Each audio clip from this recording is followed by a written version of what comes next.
the benefits of traditions, remember, are the things that are going to stop you from making changes. Right. And so that's the hard thing. Yeah. And that's So where they say were that stuck. again. The benefits of tradition. The benefits of tradition are going to be the same things that stop you from progressing. Right. Because you're going to want to keep those things. However, progression is the only way that you can allow growth in. Right. And that's really what we're talking about. It's like this conundrum, this oxymoron of like, wait, y'all said to keep it the same in order to create the harmony and keep it going. Right. But then you're saying over here that I have to change if I want to grow. Yep, that's what we're saying. And that's why we're talking about it, right?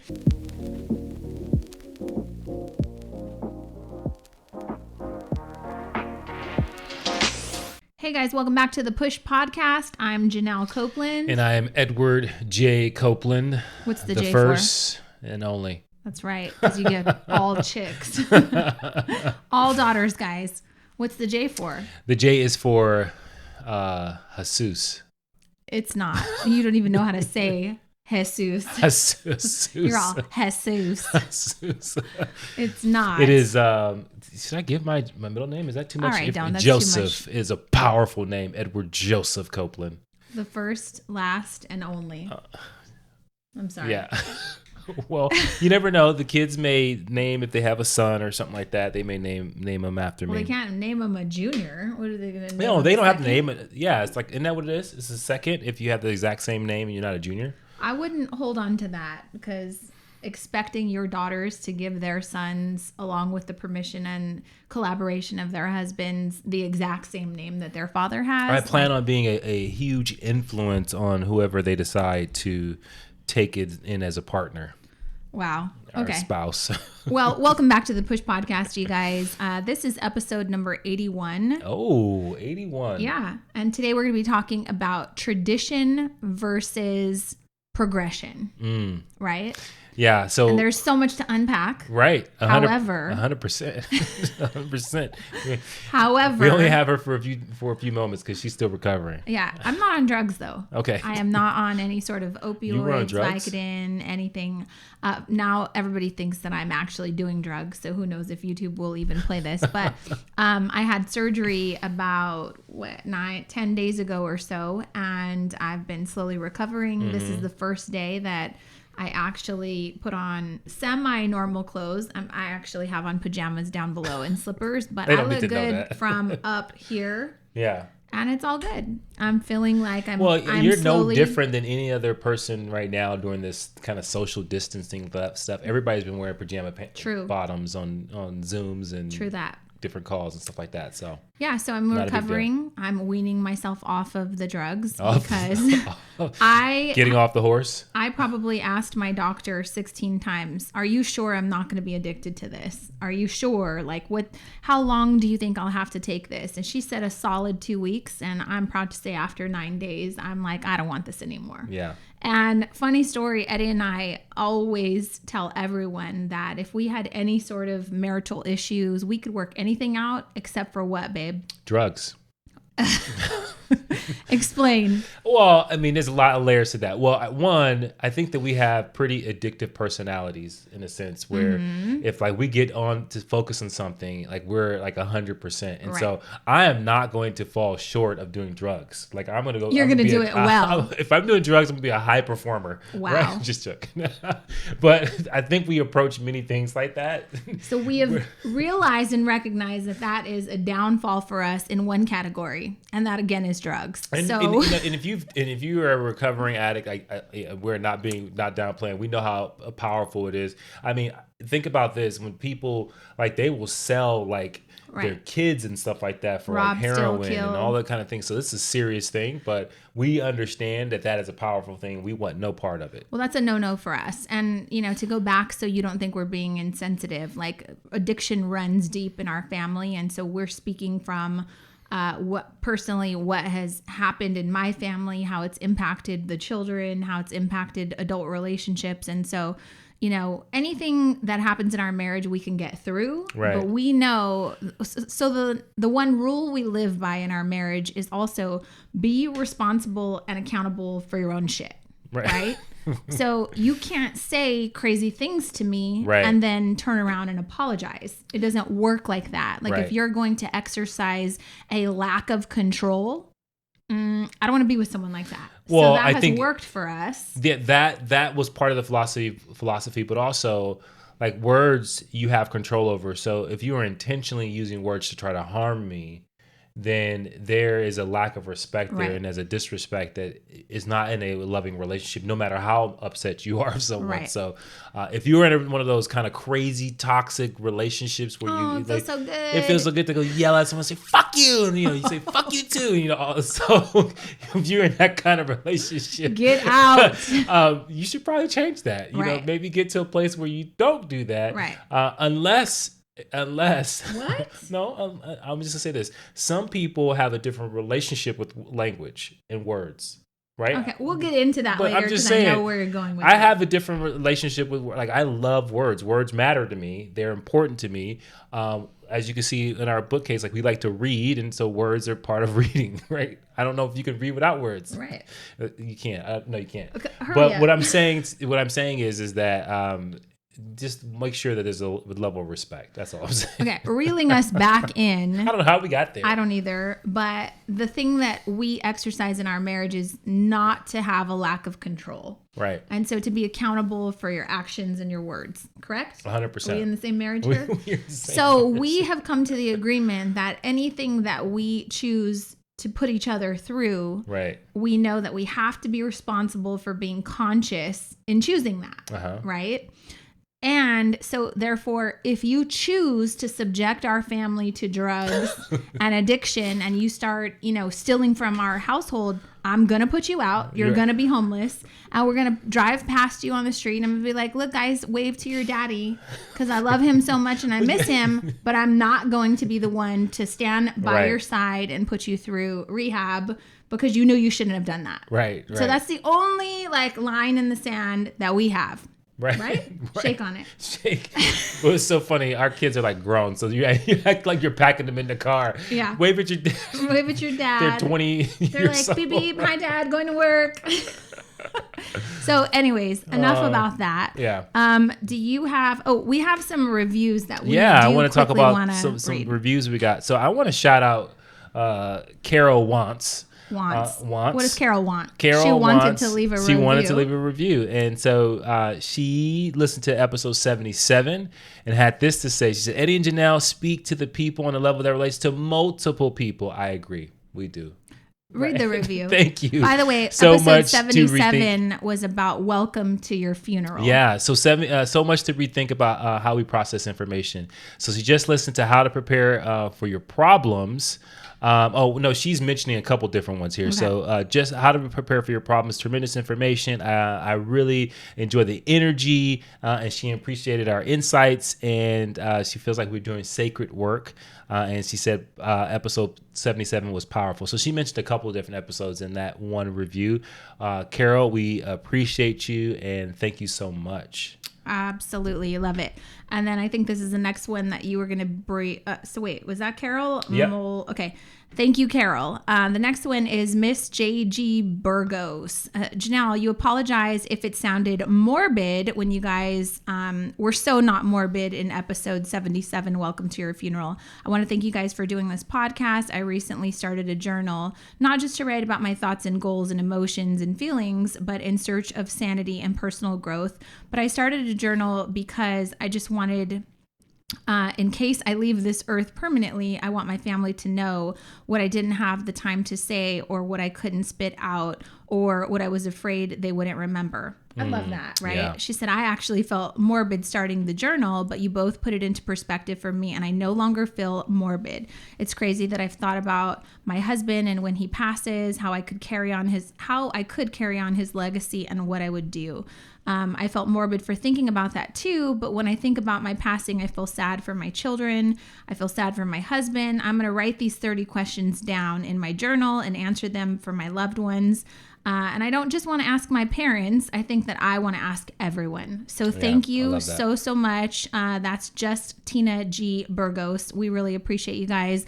all of your feedback lets us know that we're on the right track, because when we did that funeral, welcome to your funeral, it was just about like 30 questions to ask your parents, or just to reflect on life and have some reverence for it. And we got so much great feedback about that, and who would have thunk it, right? Yeah. So today we're going to be talking about tradition versus progression. Y'all want to know why? Because I've had nothing better to do except sit here, rest, recover, and watch The Crown. Yep. That's why. And because I am a good partner, I watch it with you. But we're watching this, and I think we've said this before. When we watch television, it's like, a learning experience. We pause, we discuss, we talk about what we just saw. Not just because we're nerds, but because like we want to make sure, are we seeing the same thing here? Right. What's your take on this? And it's always very interesting. But The Crown, if you haven't watched it, it's a Netflix series. I think it's about 6 seasons in, or no, I think 4. It's 4 seasons. I'm going to be real with you. I almost aborted mission maybe 3-4 episodes in. You've got to watch it with the subtitles. You've got to understand that they use different language. They're from the UK. Right. It's definitely a different dialect. Eddie was so intrigued by the way they consistently insult each other. And he just thinks it's great. Right. And so it gave me a perspective, and that's why I was mentioning it when we were talking about words.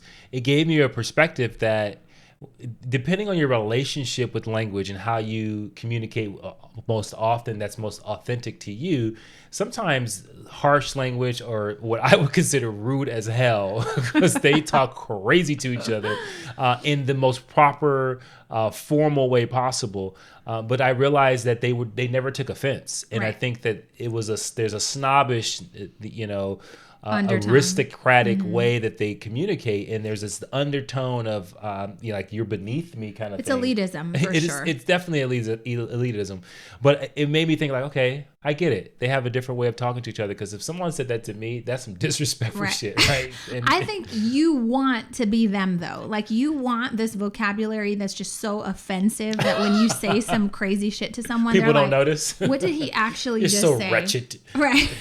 And so that's number one, is like the language, to just listen to it. It's a different culture. Right. And that's something to pause and talk about.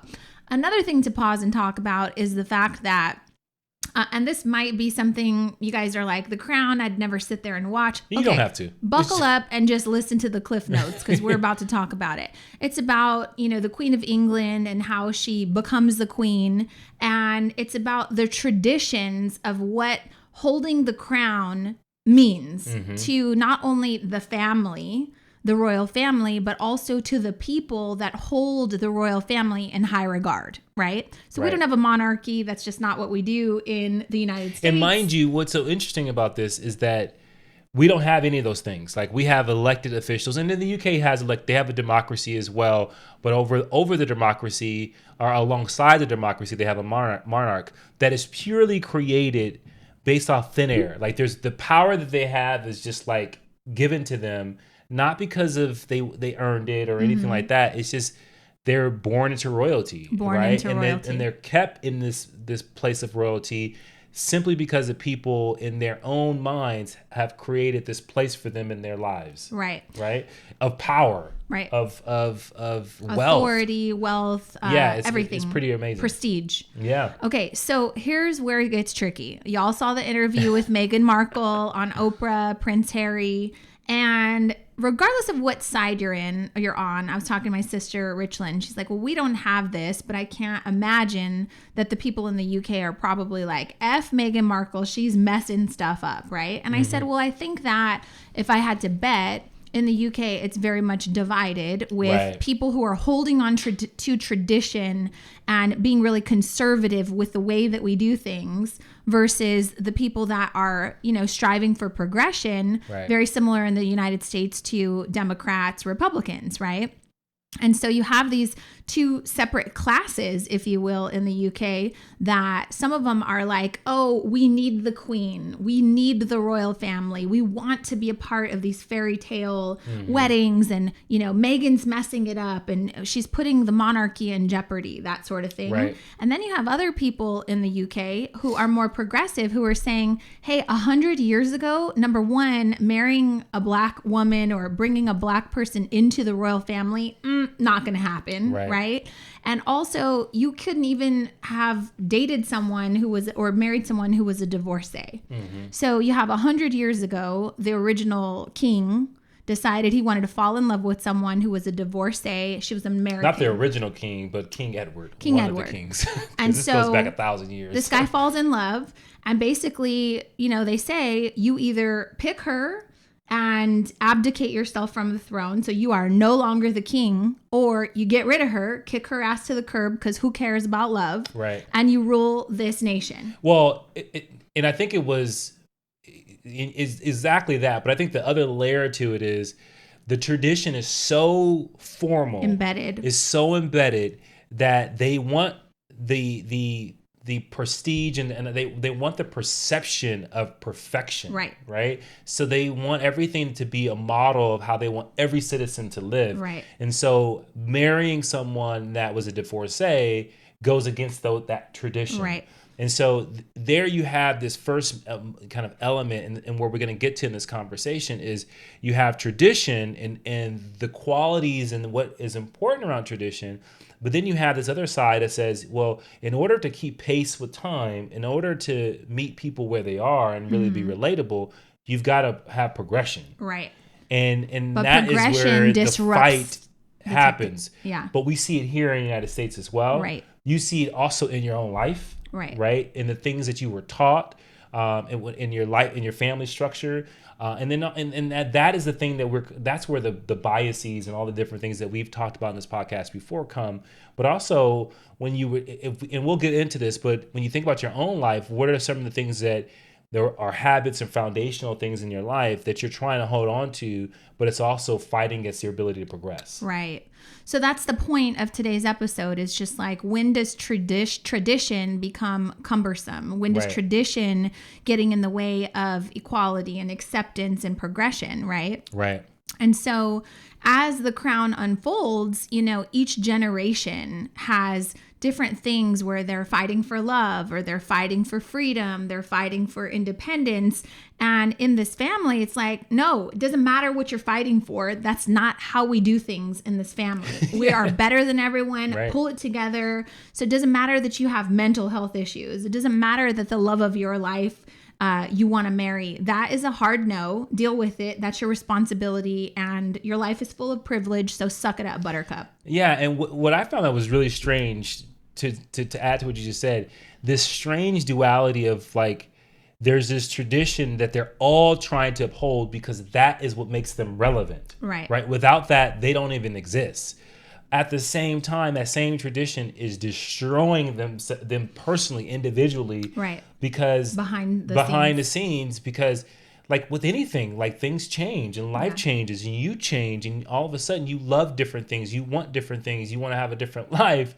At the same time, you're trying to keep something the same. So you're trying to have both, and it doesn't work, and they're miserable. And I think that's why you saw Prince Harry and Meghan say, F this. Forget that, because that will drive you crazy. Oh, absolutely. Like the one thing that makes you special also is destroying you. Right. Right. And so, and everything that comes along with that, right? All the responsibilities. The media and the responsibility and all the different things that come along with that is crazy. But what I want to talk about really quick, just to keep on this, is why is tradition so important? Tradition's like a foundation in most cases, in most families, right? And I love traditions. Like, we've tried to create traditions with our family, especially around the holidays. A lot of it is around food, things that we enjoy coming together for. And I hope that our family carries on some of those traditions with their kids, making family important.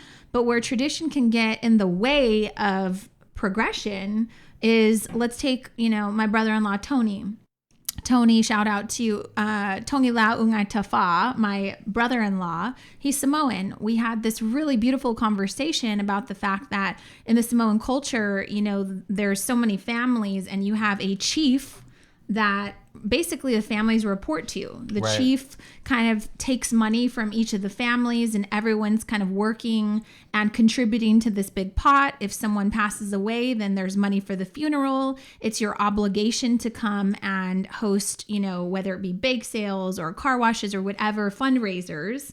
to kind of keep this like going, this money financial thing going, so that way it's equally dispersed among the families. Right. And that's great. And that works if you're living on an island, right? Right. That worked probably for the centuries prior. But fast forward to 2021, and Tony's like, okay, I love my family and I don't want to go against the tradition, but also like I want to earn money to buy a house. I want to not have to feel obligated to go to every single third, fourth, eighth cousin's funeral every other Tuesday because there's always someone passing away. Unfortunately, the family's so big.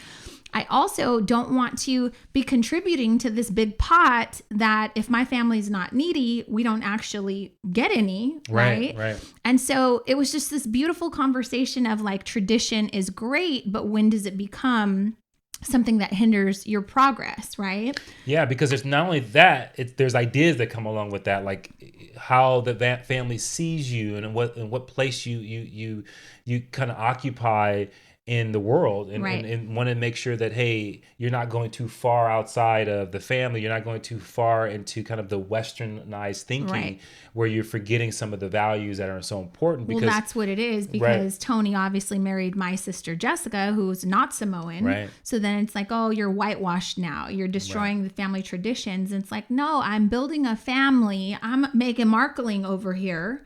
And this is what we want to do to make sure that our kids can go to college. And so that was just a beautiful conversation, because someone that came from multiple cultures who feels like I don't really fit in anywhere, you know, like. Oh, you got its progression. So do I. Right. And so like I'm Filipino, right? When I was at the hospital, almost every one of my nurses was Filipino. It came up in conversation. Oh, I'm Filipino too. You guys would be surprised. Filipinos are like, you're not Filipino. Like, I have to give you recipes to like friggin' food that I make and show you my ancestry for y'all to like accept me, which is totally bullshit, right? Right. But like, I don't really fit in anywhere because I don't look like anyone. So my whole life, it's been like, what are you? Right. God damn it, I'm human. Don't ask me that.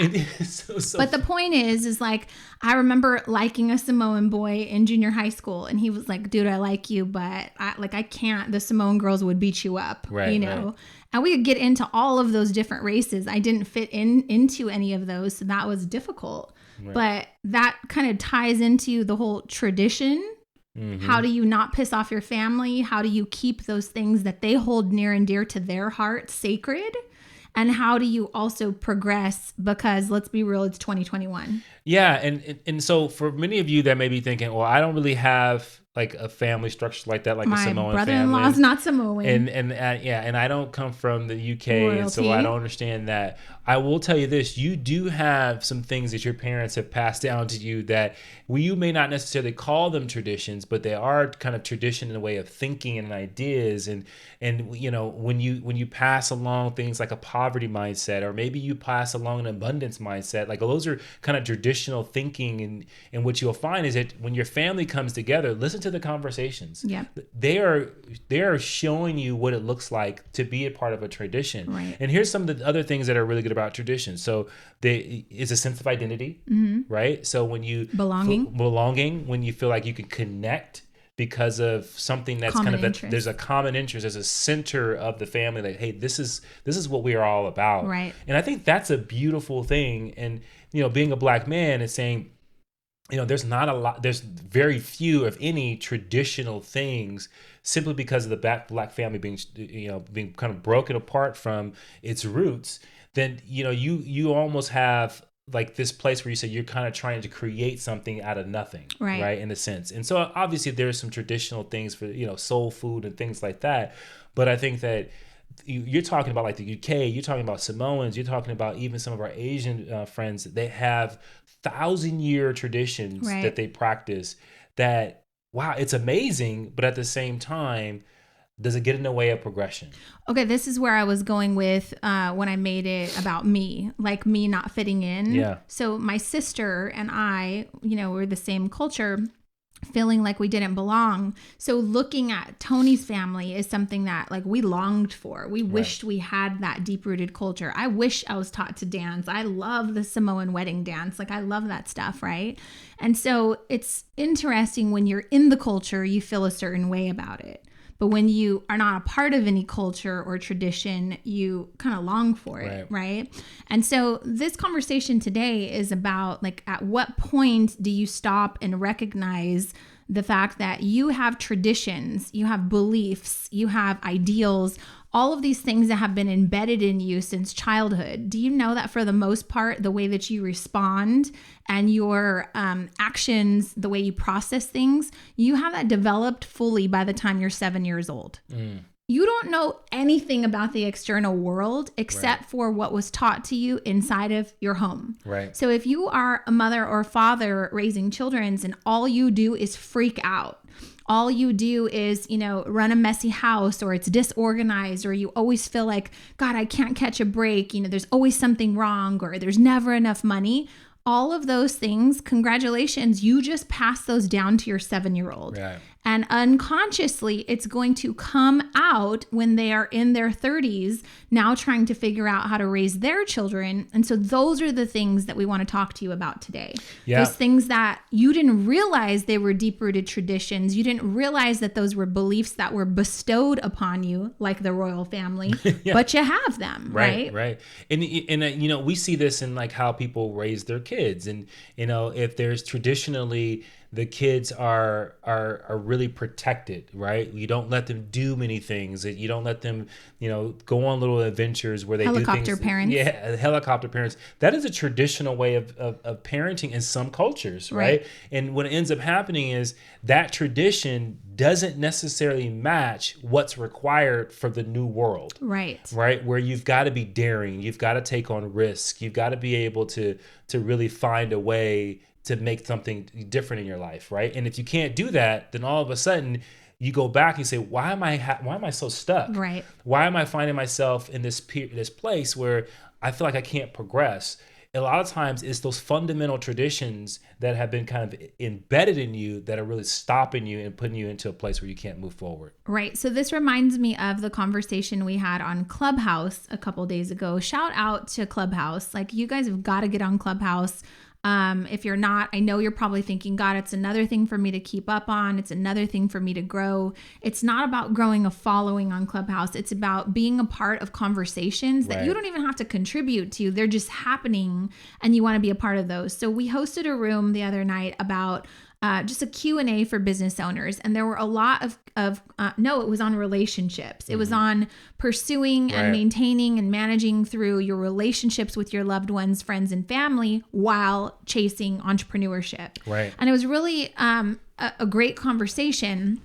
But what kept coming up for most of these female business owners pursuing entrepreneurship is, my husband doesn't support me because this isn't traditionally our role. Well, they didn't say that. They said, my husband's not supporting me in my business and I need help on figuring out how to get him to see that this is something I want to do. Right. So our advice was, well, historically, what has your marriage looked like? What did you sign up for? What were his expectations? What were your expectations? Because if you've been married for 5, 10, 15 years and you've been a stay-at-home mom and you've been maintaining the household and you've traditionally done the laundry, not to say that that's your job, but that has become his expectation now.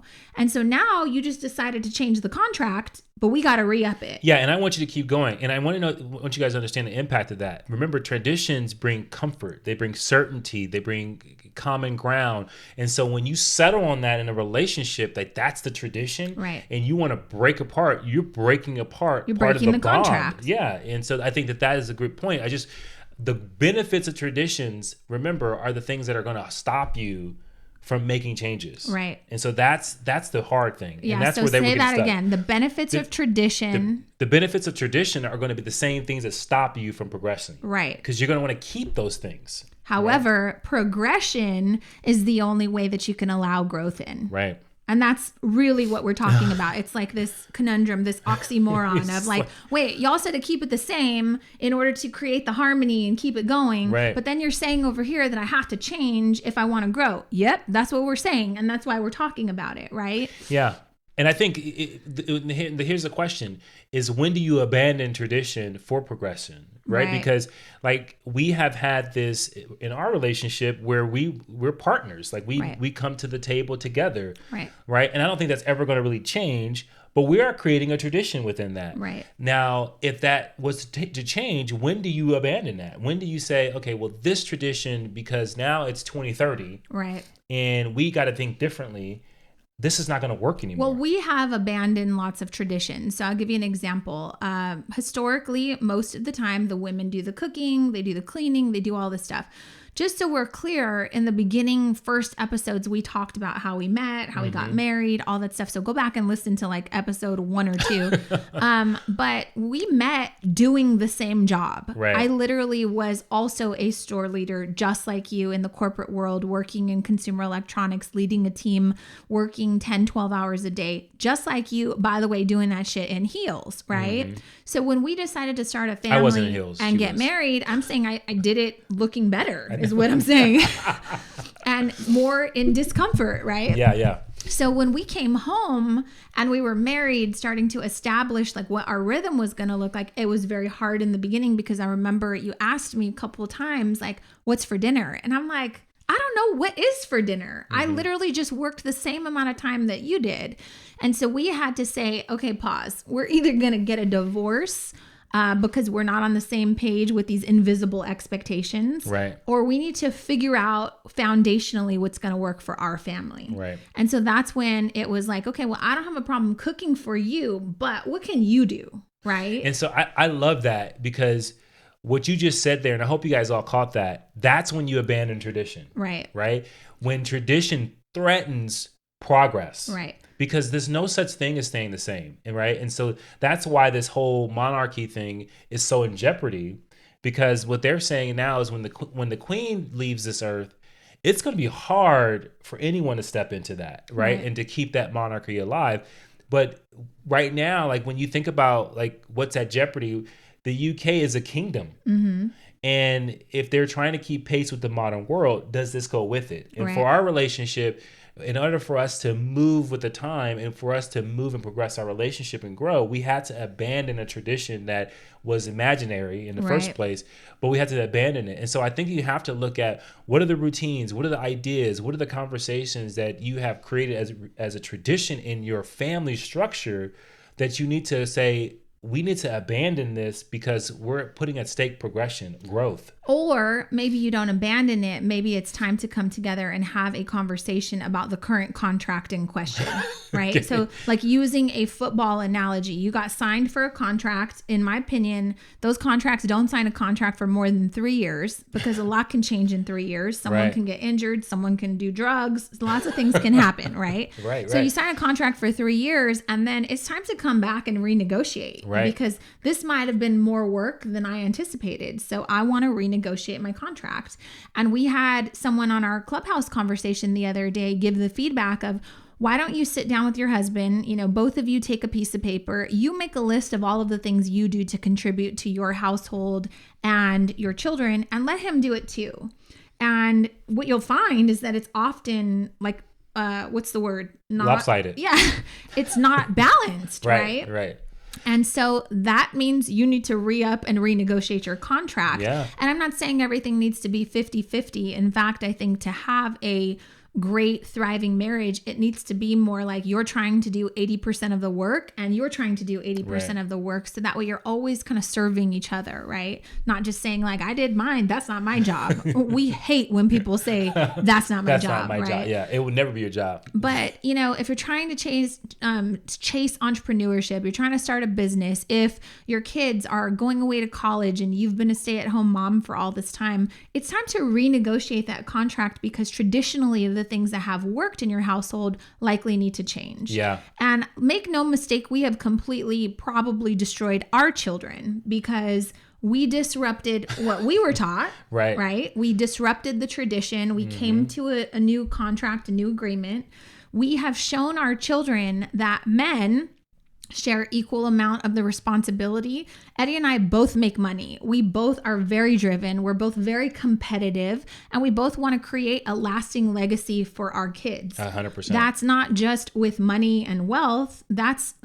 Which is something we didn't have passed on to us, but it's also in knowledge. It's in personal development. It's in philosophy. It's in the way you look at the world. And so we're constantly having conversations with our kids about looking at the positive side of things, looking at the brighter side of things, looking at how you can push through something, looking at changing your perspective, right? So when the kids see you go to Costco for us, or, hey, I'm going to make dinner every single night while mom's, down and out, they are creating these traditions and expectations in themselves that they think when they get married, I'm going to find a guy that's going to cook half the time too. And that may not be the case. May not be the case. So and they may be up to a situation where they're in its marriage, and someone's looking at them like, I don't understand what you're asking me to do because traditionally my mom did these things and my dad just went to work every single day. And so now they're up in this situation where they're going to be asking someone, or they're going to be abandoning a tradition. Right. But wait, before you go on, can I just say this? This has come up time after time as they've gotten older and they've been in relationships, whether it be friendships, boyfriends, whatever. They'll come home and they'll complain about something, and we'll say, you believe that because that's what we instilled in you. Right. That's not necessarily the belief that everybody holds. Right. So it doesn't make it right. It just is something that you have to recognize. This person was instilled with some other software. They got some other software installed. And I'm not saying it's wrong. It's just not what we believe in, and it's not what we installed in you. Right? So that's really important. Like, I'm using computer analogies now because it's true. Basically back to the 7-year-old behaviors and beliefs that you've been given, the traditions, you got that shit installed in you like a computer program, right? And so now here you are 30 years old and you think that your software is superior to someone else's, and it is not. So I don't ever want to come off like, oh, we know everything. No. We know good and well that we have set our children up for failure. We have set the bar really high for them, and we have equipped them with critical thinking skills, which, let's be real, if you're not listening to the Push podcast and trying to grow and develop different perspectives to operate in 2021, then you're probably not going to be someone that is really progressively thinking about, God, I really love that perspective. That's not how I was raised, but I really can get down with like understanding that. And that is the problem in 2021 that we're faced with, is that we can't recognize the fact that just because you had some software installed, it might not be compatible with right now, but it's really not compatible with my software. It doesn't make either of our software wrong. We just maybe both need to go shopping. Where do you go for software? Best Buy? Well, yeah. I don't know, but y'all need to do some software shopping.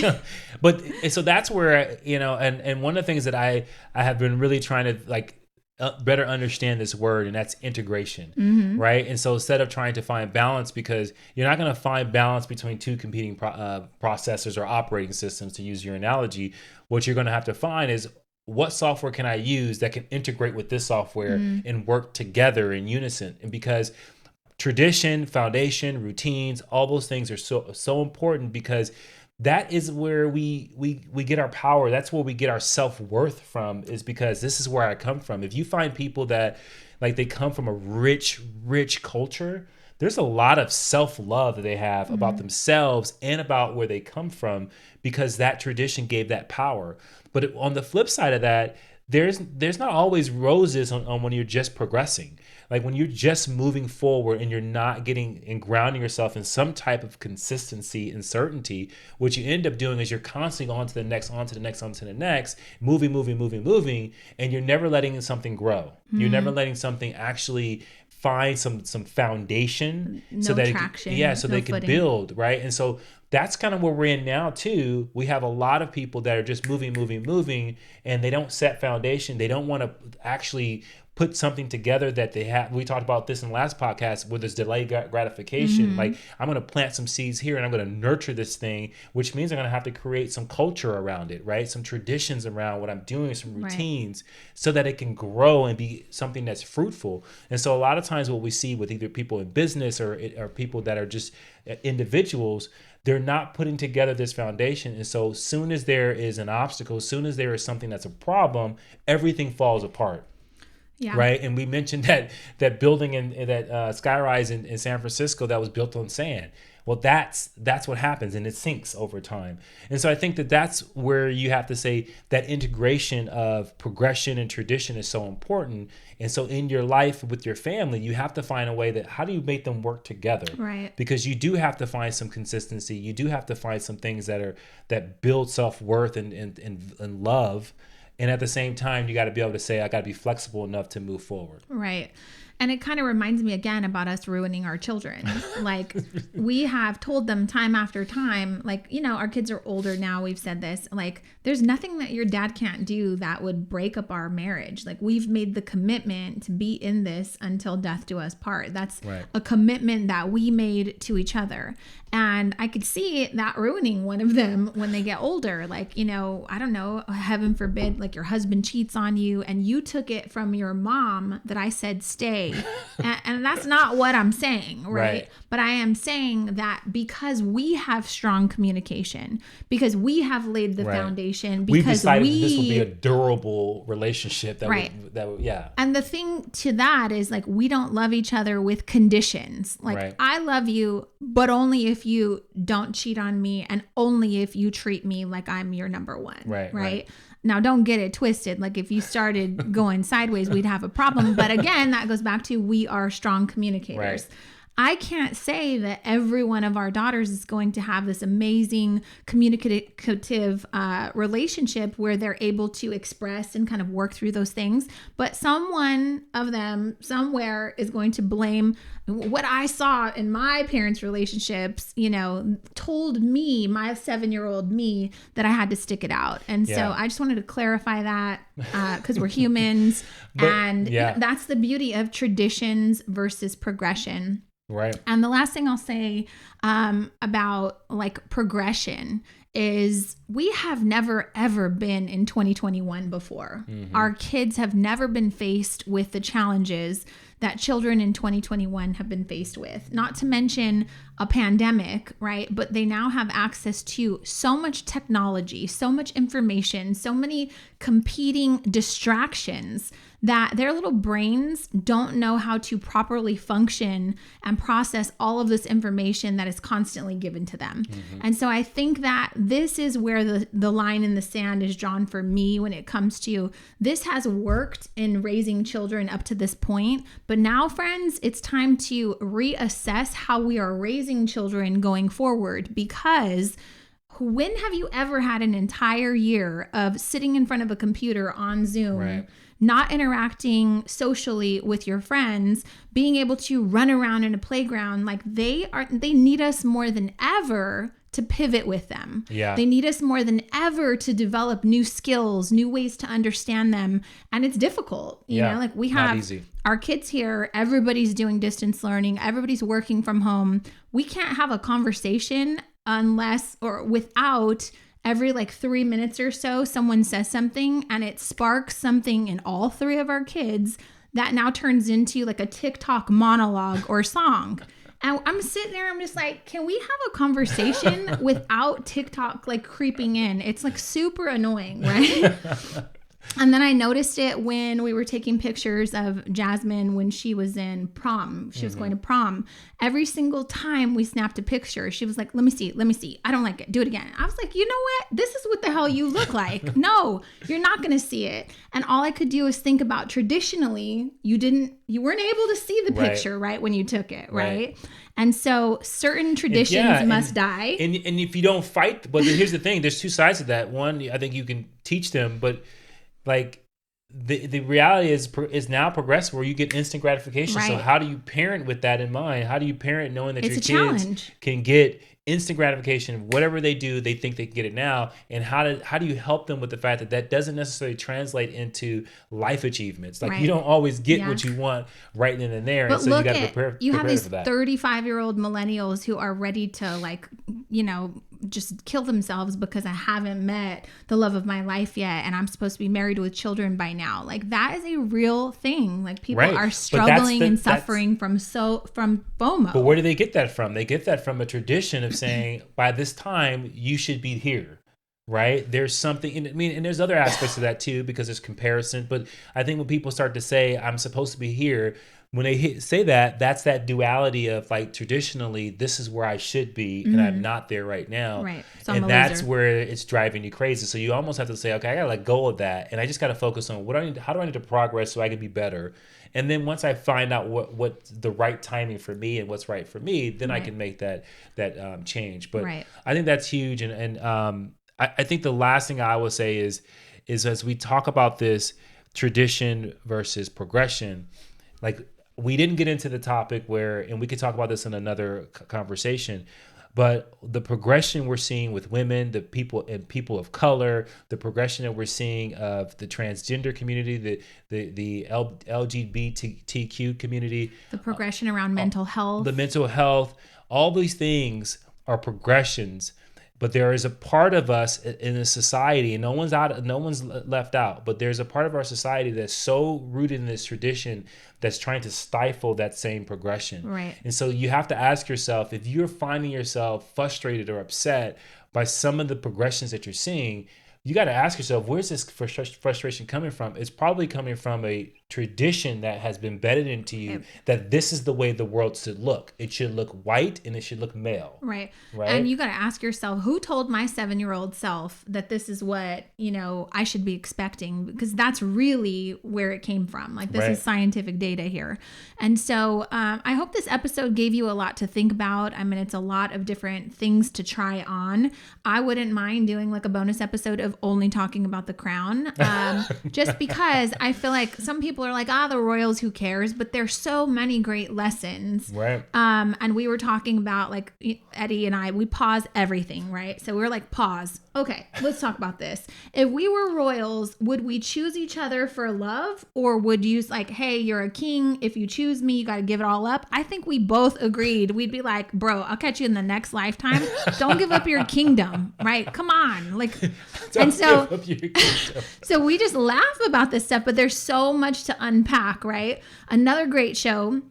Again, we don't generally watch TV, but have nothing else to do except for sit in front of the TV, rest and recover. We watched the whole season of Your Honor. Yeah. That is fire. You guys go watch that. But it doesn't end well. I'll just leave you with that. And it's not going to come for a second season. So don't come for me when you're upset about that. But that one, we were like, pause. Okay, here's the thing. If that was one of our kids, like, what do we do?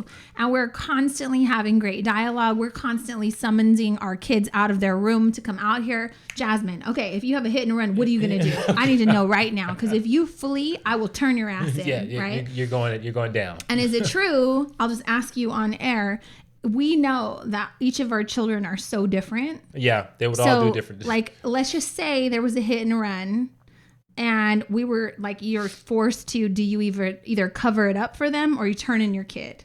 We know which kids would not survive in prison. Right? We know which kids, if we were to cover it up, would probably break down from the pressure of lying and then eventually throw us. And all of us is just going down. Yeah. So we know which kids like we can protect, which ones we need to leave alone, which ones need to pay for their own lessons. So these are just great family conversations that I highly encourage you to enlist your children and have. So and tell them which one they're on. Like, hey, you're on the list that you're gonna crack under pressure. So we will not be covering up anything for you. And then here's one last one in The Crown. There's this one episode, Margaret Thatcher, who was the first female prime minister. She goes and she meets with the Queen and she starts crying. And it's like a big thing. You're like the first woman in power. You don't cry. So the Queen's looking at her like, what the heck is happening? Thinking that it's something political or her job is hard. And she said, I'm really sorry. I can't keep my composure. My favorite son She said, I have 2 kids. They're twins. My favorite son is missing. Right. And so the queen was more like, not so much the fact that he was missing, but she told her husband, she said something that was really odd. And she said, my favorite child. Right. And he goes, everybody has a favorite child. And she goes, no, I don't. And it was this whole thing. And he goes, yes, you do. I know who your favorite child is. And so I'm going to leave you with that. Who's your favorite child? Everybody has a favorite child. And I'll tell you the answers to why it's your favorite child in the next episode. So thank you guys so much for tuning in. Please take 2 seconds to rate and review this podcast. Leave a comment. DM us on Instagram. Find us somehow because we want to read your comments. We want to know that this episode served you. We're hoping that you have a good, deep perspective shifts, but also this is good dinner time conversation. Right, 100%. Like these are the things you should be talking to your kids about as you're trying to install their 7-year-old software. So don't screw them up, even though you will. We will too. So have a great one, you guys. Thanks so much for tuning in. Bye. Peace. Push through.